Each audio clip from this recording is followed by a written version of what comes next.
Thank you so much, Rajan Moses, for joining us for this week's front page. How are you doing? I'm very well, thank you. It's quite a change from having to come to the studio instead. Yeah. Be on Zoom, but it's a good experience. All right. Now, have you been working hard from home too?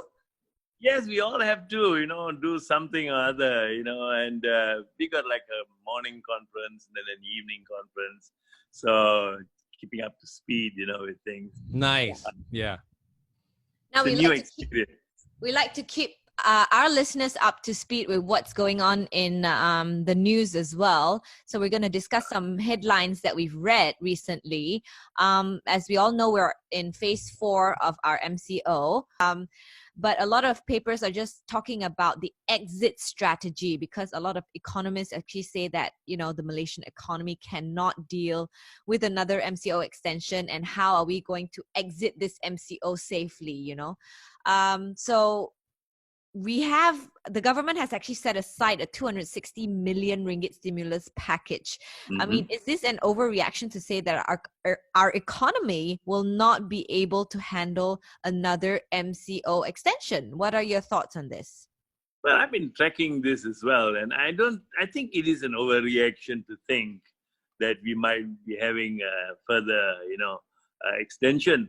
I think caution is the main watchword right now, it seems.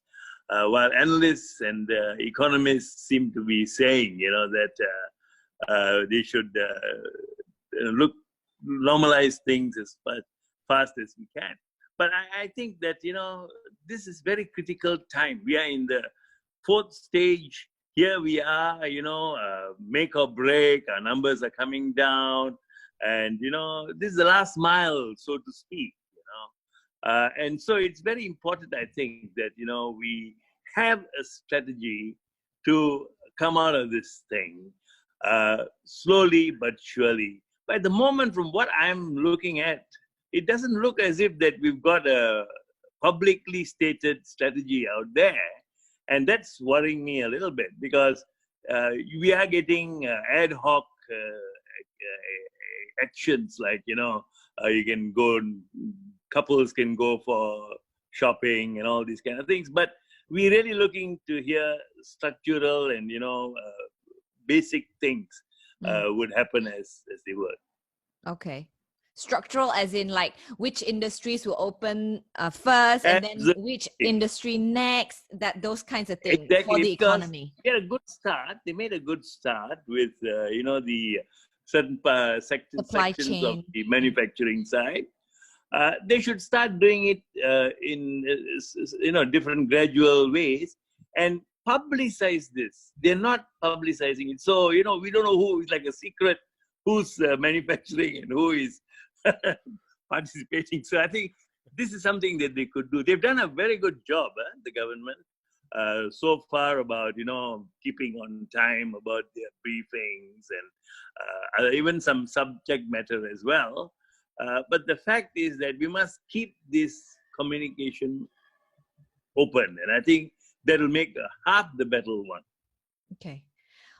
Let's just say that May 12th will be the end of our MCO.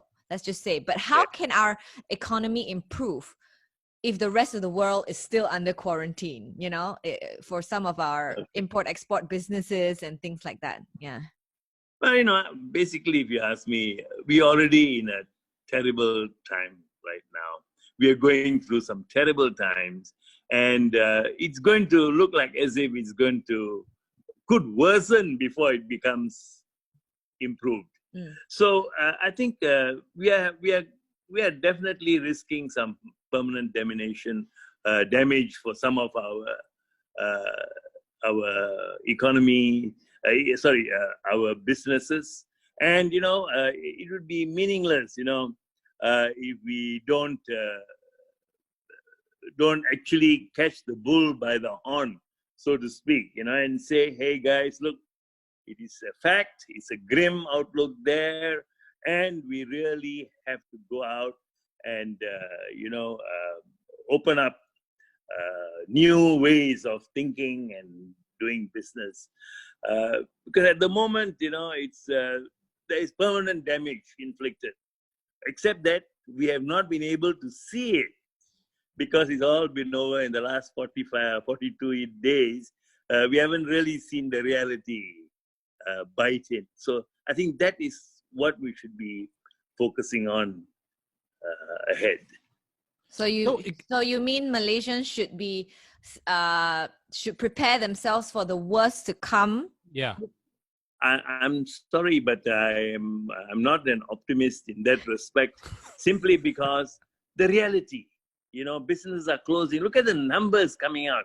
The SME associations, the FMM and the Employers Federation, they all are talking about numbers, terrible numbers, negative numbers, and as the Prime Minister himself said, I think it's about 2 million a day, 2.4 billion a day, that is being lost on every day that we are on lockdown. So really, I think this is serious, and we all got to take stock. New realities, new situation. We cannot be. It's not business as usual. It's business unusual now. All right. Let's move on to our next article. Well, we understand there's a need for stricter control measures during the MCO to help flatten the curve. But in your opinion, are some of the punishments a little bit too harsh? Like, we've read this news article about how this single mother was actually initially sentenced to 30 days in jail. And then we had the elderly couple who were fined just because they went out to buy groceries together, and a young woman was jailed a whole week, for meeting her boyfriend after baking a cake for him, even after being punished in terms of fines, So do you think some of these punishments are a little too harsh? I totally agree with you. I think these have been some of the unkindest cuts against some of these people, like the lady, Lisa Christie, who was jailed for 30 days, for walking down the steps and talking to 2 or 3 guys on the way to her home. Now, yes, an offense may have been committed, but the fact is that the judiciary should be able to have basically similar kind of yardsticks in meting out justice as they are. I mean, this lady has got 30 days, and then there are some ministers, deputy minister, who goes elsewhere, and he's just given a fine, and this is not commensurate. It is not equal to the actual punishment. And I think we really need to. It's very difficult when you have a very disparate judiciary system. Where every judge has got a different opinion as long as it's within the ambit of the law, So we will find and we will see these things, but we got to look at the real differences, and try to be really look at things rationally as well. And compassionately, I think you have to have a bit of compassion. Especially since now that our citizens are struggling, every day. I'm totally with you on this, because there is something called justice with mercy. That is what justice is all about. It's blind justice if we cannot get mercy as well, and that's the missing element here right now. And our judiciary should seriously, address this matter in the way they mete out justice, I think. So earlier you mentioned that there were differences in how how punishments are being met out differently.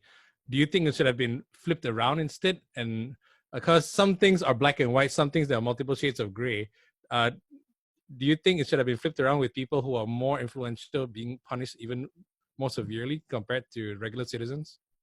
Yeah, I think, if there are revisions to be made, restitutions to be made, for people help them, in these times, don't be so harsh, because it's like white collar crime, where it's, it's not something that's really, meant to punish you, but, to sort of warn you, and I think that should be the approach.